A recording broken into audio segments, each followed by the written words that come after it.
नमस्कार मित्रांनो, मी आहे शेखर. स्वागत आहे आपल्या चॅनलवर नॉनस्टॉप शेखर या. आज आपण अशा छोट्याशा काउंटरबद्दल बोलणार आहोत जो भेळीसाठी सर्वात जास्त फेमस पुण्यामध्ये आहेत. तर या आपण सपकाळ भेळला भेट देऊया. काका नमस्कार. हेच का?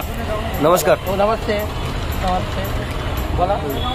आमच्यासाठी भेळ बनवू ना. कोणती कोणती आपल्याकडे भेळ? आपल्याकडे मटकी भेळ आहे, स्पेशल भेळ आहे आणि मटकी शेव मटकी आहे. चालेल, तीन आयटम करा ना. मटकी भेळ करा आम्हाला. मटकी भेळ तुम्हाला स्पेशल वाली करा. स्पेशल वाली करून.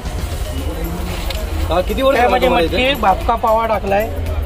ही मटकी आली मोडाची मटकी, भातका पोहा, हा पातळ पोहा नायलर पोहा म्हणतो.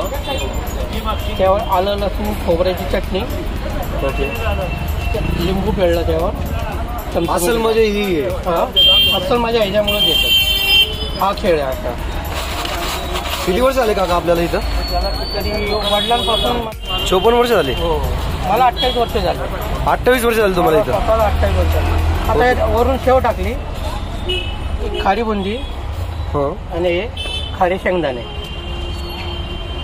ही पूर्णपणे भेळ तयार. किती रुपयाला काका ही वेळ? ही फक्त 30 रुपयाला भेळ आहे. कुठली भेळ माझ्याकडे 30 रुपयाला आहे. 30 रुपयाला वेळ मटकी वेळ टाकणार. अजून कुठे आहे का आपलं दुकान काका? हो, दुसरी शाखा उघडलेली आहे. अच्छा, तिकडे कोण सांभाळतं? कॉलनी मुलगा असतो. ओके, मुलाने चालू केलं. चालेल चला, आम्ही तिकडे पण नक्की येऊ. ही भेळ टेस्ट करून मी सांगतो कशी आहे ही भेळ. हो चालेल, बघा. ओके.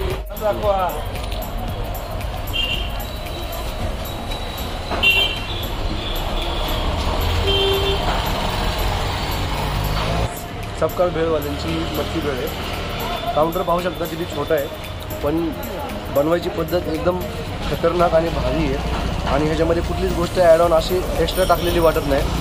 टेस्टला एकदम रुचकर आणि चविष्ट आहे. तुम्ही इकडे पुण्यामध्ये येताल तर नक्की इथं व्हिजिट करा. मी तुम्हाला ॲड्रेस